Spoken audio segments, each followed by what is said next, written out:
আমার বানের বাবাদীপ, তবে ভালো মুসলমানের বড় অভাব। একজন আল্লাহর ওলি বলেছিলেন, এক সময় ভালো চেয়ারম্যান পাবে, ভালো এমপি পাবে, ভালো মন্ত্রী পাবে, ভালো মিস্টার মাস্টার, ভালো ইমাম খতিব পাবা, ভালো দানশীল পাবা রে, দাতা পাবা। তবে এমন একটা সময় আসবে ভালো মুসলমানের বড় অভাব হবে। আজকে মুসলমানের অভাব, এমন সময় গিয়েছে বাবা ভালো মানুষের বড় অভাব। আর এমন সময় গিয়েছে ভালো মানুষ বাবা খারাপ মানুষ রাতের অন্ধকারে খুঁজে পায় না। আর এখন ভালো মানুষের সাক্ষাৎ পাওয়া বড় কঠিন হয়ে গেছে। এমনও যোগ গেছে যে রাতের অন্ধকারে খুঁজেছে, খারাপ মানুষ খুঁজে ধরে বিচার করবে, পায় নাই। কিন্তু এখন ভালো মানুষ পাওয়া কঠিন হয়ে গেছে। হয়েছে কি না? খলিফাতুল মুসলিমিন হযরত ওমর ইবনুল খাত্তাব রাদিয়াল্লাহু তাআলা আনহুর যুগে খারাপ মানুষ খুঁজে বাবা ওমর ফারুক নিজে খুঁজে, খারাপ মানুষ পেলে বিচার করব, কঠিন শাস্তি দিব। রাতের অন্ধকারে ঘুরতেছে, দেখে মা বলে খারাপ কাজ করবে, মেয়ে বাধা সৃষ্টি করেছে। মা বলে দুধের সাথে পানি মিশ্রিত করে বাজারে বিক্রি করব। মেয়ে বাধা দাঁড়িয়ে গেছে, না না মা, মিশ্রিত করা যাবে না। কেন? উমরের শাসন বড় গরম শাসন। মা ডেকে বলে, মেরে আমার তো এখন দেখবে না, শুনবেও না, আমি সেদি। মেয়ে ডেকে বলে, মা যদি ওমর শুনবে না, আল্লাহ তো শুনবে। কে শুনবে? আল্লাহ তো শুনবে।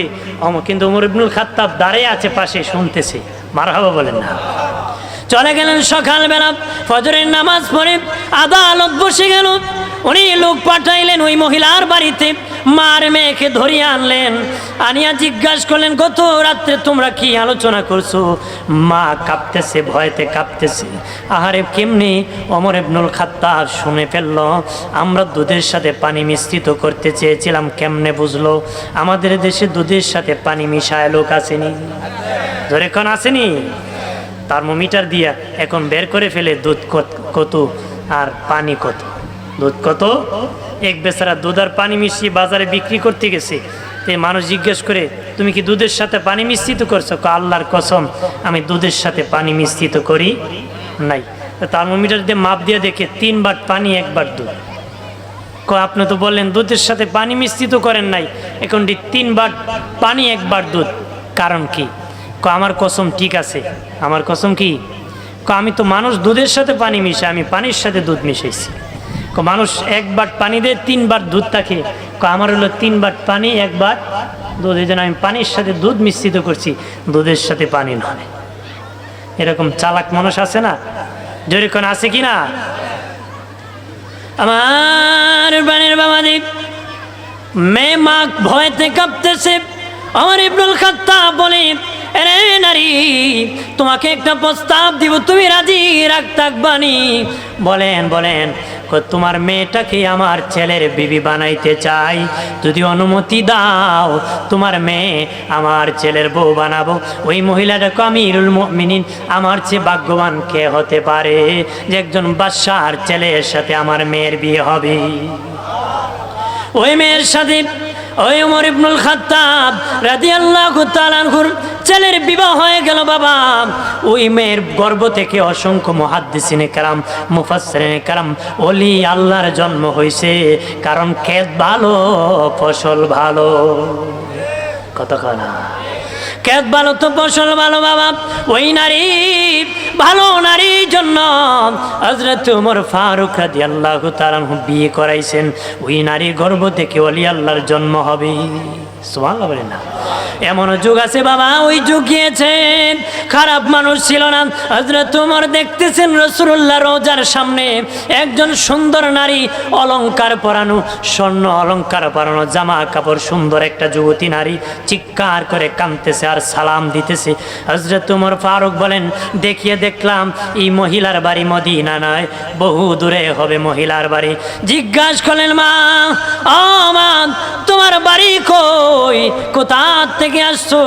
মহিলা বর্ণনা দিল 200 মাইল দূর থেকে সে মদিনায় এসে গেছে। কেন এসেছো? তোমার কি সফর সঙ্গী কেউ নাই? কয় না না, আমার মাও বাঁচা নাই, বাপও বাঁচা নাই, ভাইও বাঁচা নাই, বিবাহ হয় নাই, কেউ বাঁচা নাই। আমি দেখলাম সেখানে একা তাকিয়া লাভ নাই, যা সম্পদ ছিল সব নিয়ে সোনার মদিনা নবীর রওজায় এসেছি, বাকি জীবন কাটায় দিব। আর জোরে বলি, বাকি জীবন কাটায় দিব। হযরত ওমর ফারুক রাদিয়াল্লাহু তাআলা আনহু বলেন, ওরে নারী, 200 মাইল এরিয়া একা একা হাঁটিয়ে হাঁটিয়ে তুমি আসলা রে, অলংকার পরানো এই সম্পদ নিয়ে আসছো। কোনো মানুষ কি তোমাকে ডিস্টার্ব করে নাই? কোনো যুবক কি ডিস্টার্ব করে নাই? তোমাকে কেউ কোনো উত্তপ্ত করে নাই, আঘাত করে নাই?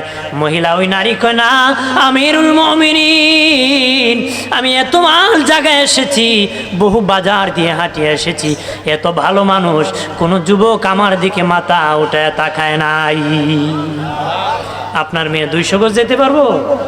14 ইফটিজিং মার্কায় ঘেরাও করবো। কতখানা স্কুলে যাবে নারী, ওই রাস্তার ব্রিজের মধ্যে যুবক দাঁড়ানো। কতখানা আল্লাহ কইছে আমার কাছে দোয়া কর, ভালো বিবির জন্য হে কলেজের সামনে দাঁড়ায়। কতখানা বাবাজি, আল্লাহ বলেছেন আমার কাছে দোয়া করো তোমাদের নেককার বিবির জন্য, ওই বিবির ঘরে যেন নেককার আওলাদ হয়। না চিন্তা করে রাস্তায় দাঁড়ায় ম্যাডাম দেখে, আর কোনটা পছন্দ করে, যেটার ডিস্কো বড় ভালো, ফেসবুকে স্পার্ট, ফেসবুকে লাগায়, বাবা লাগাইতে লাগে সর্বনাশ করে। কথা হয় না, ফেসবুক একটা গজব। এই ফেসবুকের কারণে কত সম্মানিত পিতা আর ইজ্জত গেছে, গেছে কিনা? কত মায়ের কোল খালি হয়েছে বাবা, এই ফেসবুকে কত লোকের বিবি বাগিয়া গেছে রে, সম্পদ সব বিলীন করে দিছে ফেসবুকে। গজবের কারণে কত যুবক ধ্বংস হয়ে গেছে। অনুরোধ করে বলি, এই গজবে মরিও না, তুমি মুসলমান, সর্বশেষ খেয়াল থাকতে হবে, থাকতে হবে কিনা? বলাবান মোবাইলে বলো সালাদ, বাবা ফ্রি ফায়ার খেলে কি জানি কয়, মোবাইলে খেলতেছে, 5-7 যুবক তো একত্র হইয়া এইভাবে খেলতেছে, আর জীবনটা ধ্বংস করে দিয়েছে, পাগল পারা হয়েছে। না সে লেখাপড়া বাবা, আমার সাথে যারা ক্লাসমেট ছিল, আমি হয়তো হালকা হতে পারি, আর একজনের স্বাস্থ্য আছে, সুস্থতা আছে, কিন্তু এখন যারা 15, 16, 18 বছর বয়স আছে, সবটা দিবেন মরখা। কতক্ষণ সবটা দেখবেন শুকনা, একদম হাড্ডি নিয়ে ঘুরতেছে। কারণ বাবা জন্মের পরেই মোবাইলের খবর পাইছে, মোবাইল চাপতে চাপতে জীবন শেষ হয়ে গেছে। মোবাইল চাপতে চাপতে কি জীবন শেষ হয়ে গেছে। এর মোবাইলই তার সম্পদ। এক রাত যদি মোবাইল না থাকে তাকে মরে যাইব। কথা হয় না, এর মাথা গরম। এক রাত যদি নেট না থাকে পাগল পারা হয়, রাস্তাঘাটে ঘোরায়। কথা হয় না, জোরে বলেন না। একটু দোষী বলি সাল্লাল্লাহু আলা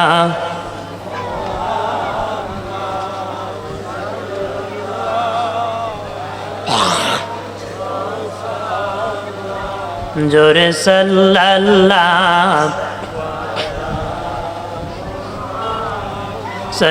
সাল্লাল্লাহু আলা মুহাম্মদ সাল্লাল্লাহু আলাইহি ওয়াসাল্লাম। চাচা হয়ে আবু লাহাব নবীর কালেমা পড়ে নাই, দোজাহানের বাদশা নবী আবু জাহেল মানে নাই। সাল্লাল্লাহু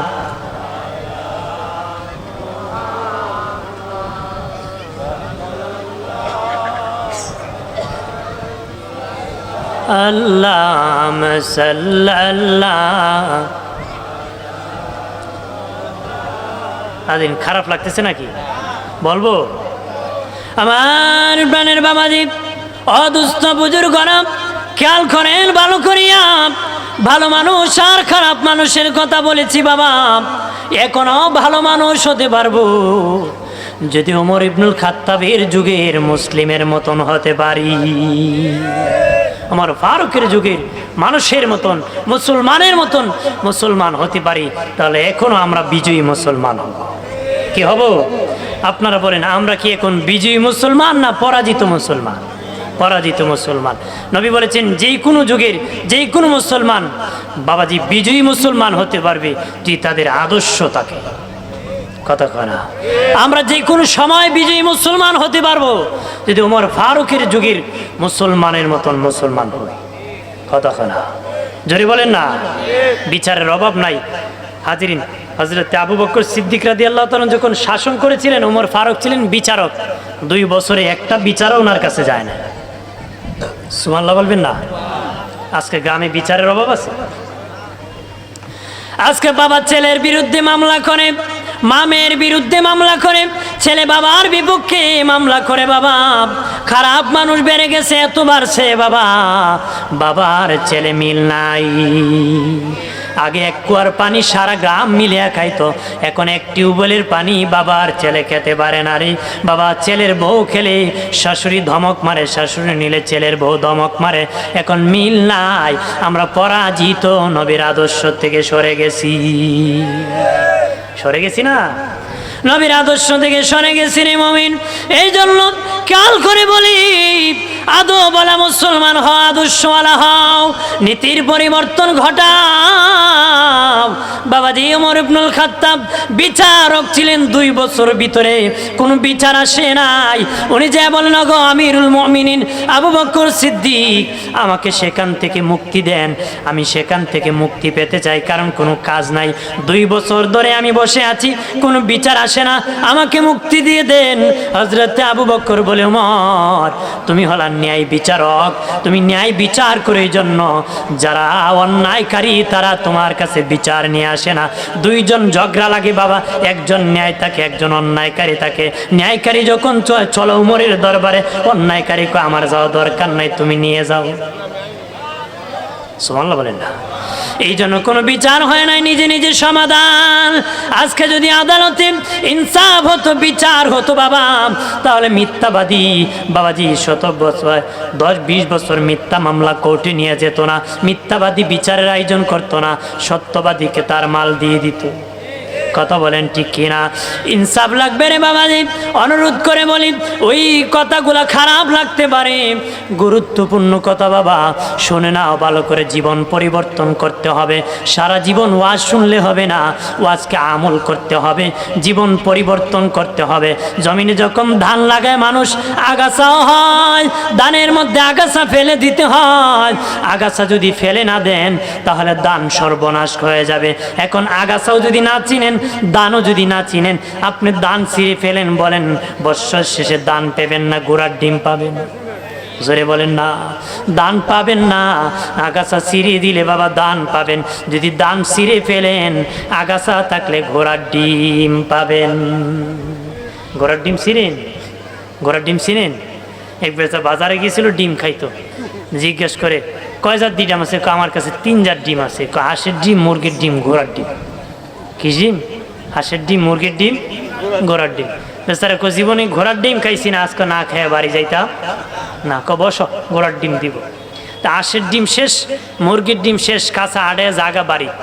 কাঁচা আড়ায় কি জাগা বাড়ি? ভাই আমার ঘোড়ার ডিম কইডি? ঘোড়ার ডিম যাও গো বাড়ি। ঘোড়ার ডিম মানে কি? কিছু নাই, শূন্য হাতে যেতে হবে। কি হাতে? শূন্য হাতে। তাহলে আগাছাও চিনতে হবে, দানও চিনতে হবে, খারাপ স্বভাবও চিনতে হবে, ভালো স্বভাবও চিনতে হবে। আপনি খারাপ রাস্তা আছেন না ভালো রাস্তা আছেন চিনতে হবে কি না? খারাপ রাস্তাতে কেউ আসি ভালো রাস্তায়, আসি কি ভালো রাস্তায়, করে আকাম সবের কাম। নাউজুবিল্লাহ বলেন না? বেড়া সিনেমা দেখতে কান্দে, সিনেমা দেখতে কি সব হইব না? জোরে কন, দেখা এক গুণা, কানছে আর না ফরমান। কথা বলা জোরে বলেন না? আমার বানের বাবাজি, বিনয়ী হয়ে আমরা বিনয়ী আদবওয়ালা মুসলমান হয়। নবী বলেছেন, ওই পানি বেশি স্রোত যখন হয়, খোয়াই নদীতে যখন পানির স্রোত বেশি হয়, বলেন আবর্জনা কি টিকে থাকতে পারে না? চলে যায়। কয় বাবা পানির মধ্যে সুদ যখন বেশি হয় যেমনি আবর্জনা টিকে থাকতে পারে না, নবী বলেন আমার উম্মত এক সময় বেঈমানের দাপটে টিকে থাকতে পারবে না রে। এইটা এই যুগ চলতেছে। সাহাবীরা বলে ইয়া রাসূলুল্লাহ আমরা কম সাহাবী কম মুসলমান, কিন্তু বেঈমান আমাদের সাথে পারে না গো নবী, ওই সময় কি মুসলমান আরো কমে যাবে নাকি? নবী কয় না না, আরো অনেক বেড়ে যাবে, কিন্তু তারা বেঈমানের কারণে বেঈমানের কাছে তারা ধসে যাবে, তারা বাবাজি সুতের মতন চলে যাবে। কারণ কি? সাহাবায়ে কেরাম বলেন নবীজি ও মায়ের নবী কি কারণে গো তারা এইভাবে ভেসে যাবে? নবী বলেন তাদের মধ্যে তিনটা লোভ এসে যাবে মারাত্মক। গদির লোভ, বাবাজি টাকার লোভ, সম্পদের লোভ এসে যাবে, সম্মানের লোভ এসে যাবে, সম্মানের লোভ এসে যাবে, গদির লোভ এসে যাবে, তাদের সম্পদের লোভ এসে যাবে, এই কারণে নারীর লোভ এসে যাবে, এই কারণে আমার উম্মত ধসে যাবে। আমাদের সমাজের মানুষ নারীর লোভ কম না বেশি? টাকার লোভ কম না বেশি? চারের লোভ কম না বেশি? কতক্ষণ কম না বেশি? চারের লোভ আছে বাবা, সম্পদের লোভ আর নারীর লোভ, নারীর লোভ বাবা, এগুলার থেকে বের হয়ে হতে হবে, তাহলে সফল মুমিন হতে হবে। আজকে দেখা যায় মানুষ লোভের কারণে ঈমান বিক্রি করে ফেলে, আছে কিনা বাবা? সকালে একটা কয়, দুপুরে আর একটা কয়, বিকালে আর একটা কয়, আছে কিনা? গরম ভাতে বিলাই বেজার, হক কথা হাম্মক বেজার।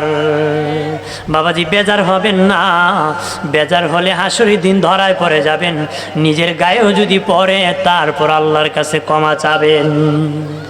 বেজার হবেন না, কারণ আমার সাথে রাগ দেখে লাভ নাই। হাসরের দিন যদি বেশি বাহাদুর মনে হয় হাসরের মাঠে আল্লাহরে রাগ দেখে পারবেন নি? আমার সাথে রাগ দেখে লাভ নাই বাবা। ও বাবাজি যদি বেশি বাহাদুর হও, কবরের মধ্যে মুনকার নাকির যখন আসবে তখন একটু ভয়ঙ্কর রূপ দেখাও, রাগ দেখাও, এত বাহাদুরি ভালো না, বাহাদুরি করিও না। বাহাদুরের জায়গা দুনিয়ায় নাই, আখেরাতেও নাই, হাসরের মাঠেও হবে না রে। যারা বেশি দ্রোহী বক্তব্য দেয়, ইসলাম বিদ্বেষী বক্তব্য দেয়, গায়ের জোরে বাবা দুনিয়ার সব করা যায়, ইসলাম পালন করা যায় না রে। গায়ের জোরে ইসলাম পালন করা যায় না, ইসলাম পালন করলে নবীর সুন্নত তরিকা জীবন চালাতে হয়। কি হয়? নবীর সুন্নত তরিকায় জীবন চালাতে হয়। গায়ের জোরে দুনিয়ার জায়গা দখল করা যায়, মানুষ মারা যায়, খুন করা যায়, কিন্তু ইসলাম পালন করা যায়? বলেন কোন খতিব গায়ের জোর জীবনে দেখাইছে? আজকে আমাদের চৌধুরী বাজার কেন্দ্রীয় জামে মসজিদের খতিব আল্লামা মুফতি আব্দুল মজিদ ফিরোজপুরি হুজুর আসবেন কিছুক্ষণ পরে। খানকার উদ্যোগে, ভক্তদের উদ্যোগে মাহফিল। বলেন কাউকে জোর করে এখানে বসাইছে? সবাই ভালোবাসা নিয়ে আসছে। উনিও জান্নাতে যেতে চান, আপনাদেরকেও জান্নাতি বানাইতে চান। উদ্দেশ্য এটাই, আর কিছু উদ্দেশ্য না। আর কোনো উদ্দেশ্য আছে? আমিও আসছি এই জন্যই, মানুষ যেন বেহেশতি হয়, আমিও যেন বেহেশতি হই। কথা বলেন ঠিক কিনা? আমার বানের বাবাজি, ও বাবাজি, ইসলাম এমন একটি বিধান, সংবিধান, দুনিয়ার যত মানুষ কিতাব লিখেছে, লিখে দিয়েছে, যদি ভুল হয় সংশোধন করব। লেখছে কিনা? স্বাভাবিক ভুল হতে পারে, ভুল হলে সংশোধন করব। আর আমাদের সংবিধান কোরআন, ওই কোরআনের শুরুতে আল্লাহ কইছে আমার কোরআনে কোনো ভুল নাই, সন্দেহ নাই। চ্যালেঞ্জ করা লাগছে, জালিকাল কিতাব লা রাইবা ফি। আল্লাহ কয় আমার কিতাবে কোনো সন্দেহ মাত্র লেশও নাই। সন্দেহ করলে ঈমান নাই। কথা না, সন্দেহ থাকলে ঈমান থাকবে? যখন ঈমান থাকবে, আমার প্রাণের বাবা দিনারে অদুস্থ বুজুর্গরা, ঈমান না থাকলে নামাজ পড়ে লাভ নাই, রোজা রাখিয়া লাভ নাই, দাড়ি রাখিয়া লাভ নাই, পাগড়ি লাগাইয়া লাভ নাই। কথা বলে না? ওই আউযু বিল্লাহি মিনাশ শাইতানির রাজিম, আউযু বিল্লাহর তো আমি আশ্রয় চাই আল্লাহ বিতাড়িত শয়তান থেকে। কিসের থেকে বিতাড়িত? শুনে রাখেন, শয়তান কিসের থেকে বিতাড়িত সব মুসলমানের জানা রাখা দরকার। শয়তান জান্নাত থেকে বিতাড়িত, ওই জান্নাত থেকে বিতাড়িত ইবলিস থেকে আল্লাহর কাছে আমরা পানা চাই। আউযু বিল্লাহর তাফসিরে লেখছে শয়তান 9 লক্ষ বছর আল্লাহর ইবাদত করছে। কয় লক্ষ বছর? 9 লক্ষ বছর ইবলিস ইবাদত করেছে।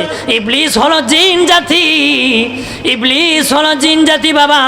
আল্লাহ যখন জিন জাতিকে ওই দুনিয়ার থেকে আউট করে দিবেন, ফিরিস্তা পাঠালেন। জিন জাতি যখন আল্লাহর হুকুম মানে না, সর্বশেষ যাকে আল্লাহ নবুয়তি দিয়েছিলেন সেও যখন আল্লাহকে অস্বীকার করলো, আল্লাহ তোকে নবুয়তির দপ্তর থেকে কেটে দিলাম, জিন জাতি দুনিয়ার থেকে আউট করে দিব, মানব জাতি পাঠাবো।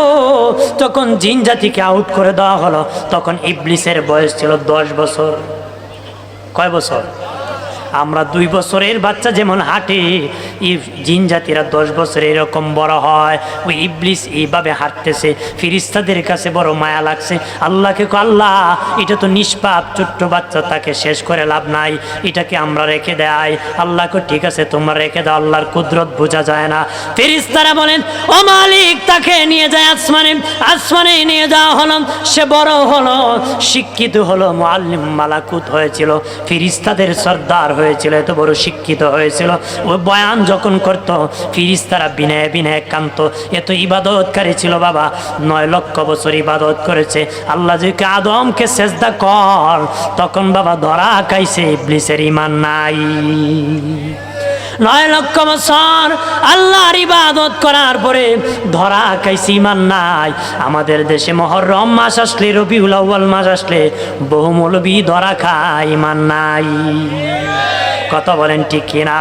মিলাদুন নবীর সময় আসলে ইবলিস সারা জীবন 9 লক্ষ বছর ইবাদত করছে, বেঈমানদের প্রমাণ হয় নাই।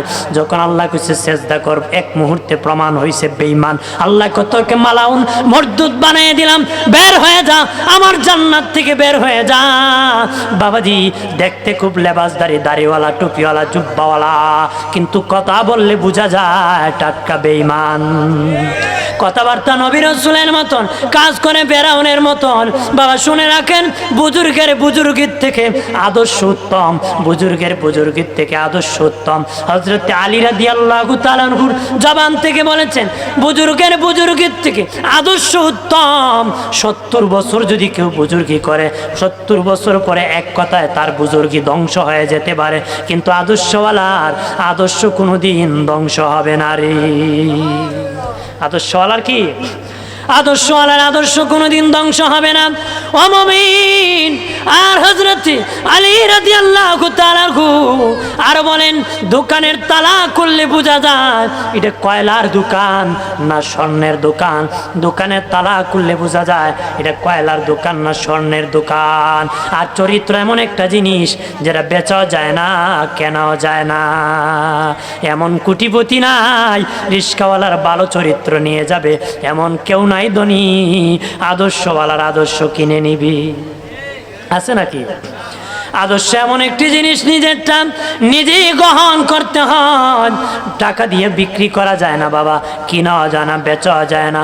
নিজের চরিত্র নিজে গঠন করতে হয়। আল্লাহুম্মা সাল্লি আলা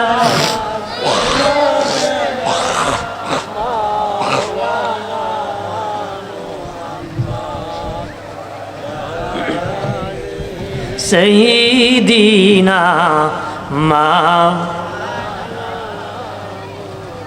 মক্কা নগরে, মদিনা শহরে এলেন দিনের নবীজি। ইসলাম প্রচার করে নবী, শুয়ে রইলেন মদিনায়। আল্লাহুম্মা সাল্লি আলা, মারহাবা। ডাইনে দেন একজন, ডাইনে যান, হুজুরাইলে ডাইনে আপনি।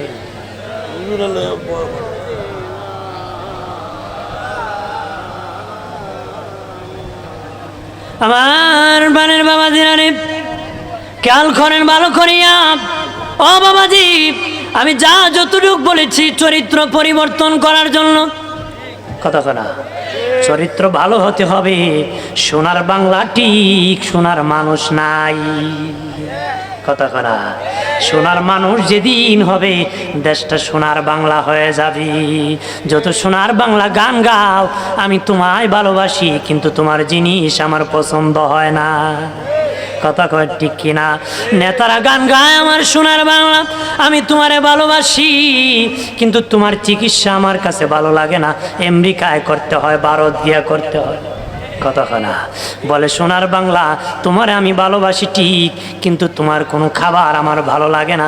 ও সোনার বাংলা, তোমারে আমি ভালোবাসি ঠিক, কিন্তু ছেলে বিয়ে করাবি কসমেটিক বাজার করছে সিঙ্গাপুর। কথা বলেন ঠিক কিনা? সোনার আখেরে মমিন, সোনার বাংলা ঠিক, সোনার মানুষ নাই। যেদিন সোনার মানুষ হবে সেদিন মসজিদে আর জুতা চুরি হবে না। কথা বলেন ঠিক কিনা? মসজিদেও জুতা চুরি হয়, আবার মুসলমান দাবি কয়। হ্যাঁ, আরে মুসলমানের মাল মুসলমানের কাছে আমানত, ভালো মানুষ নাই এই জন্য আমানত নাই। কথা বলেন ঠিক কিনা? আজকে মুসলমানের ঘরে কেসি গিট, যেখানে 90% বেশি মুসলমানের দেশ, সেই দেশে কেন মানুষের ঘর থেকে গরু চুরি হবে, টাকা চুরি হবে? মানুষ কেন খুন হবে? মানুষের মাল কেন চুরি হবে? বাবা, মানুষ মসজিদ থেকে কেন জুতা চুরি হবে? বড় জুতা বুকে নিয়ে যায়, কয় ভাই সব জুতা কেন বুকে? কয় সরে নিব। কথা কোন ঠিক কিনা?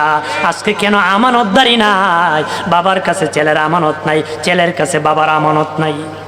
কথা কোনা? মুসলমানের কাছে মুসলমানের আমানত নাই। অনুরোধ করে বলি, আমানতদার মুসলমান হও। আমার সামনে যদি কোনো টাকা পড়ে থাকি, আমি সেই টাকা যার তার কাছে পৌঁছায় দিব, এটা আমি আমানত রাখবো। আজকে আমানতদারি নাই বাবা, আমানত পৌঁছাইব দূরের কথা, খেয়ানত করে। কি করে? খেয়ানত করতেছে। নবী বলেন, কেউ 100 টাকা পাওয়ার পরে কয় কার টাকা, কার টাকা। 500 টাকা পাওয়ার পরে পকেটে ঢুকাই দে, বলে না কার টাকার ইমানের দাম 100 টাকা। যেই ব্যক্তি 100 টাকা পায় বলে কার টাকা, তার ইমানের দাম 100 টাকা।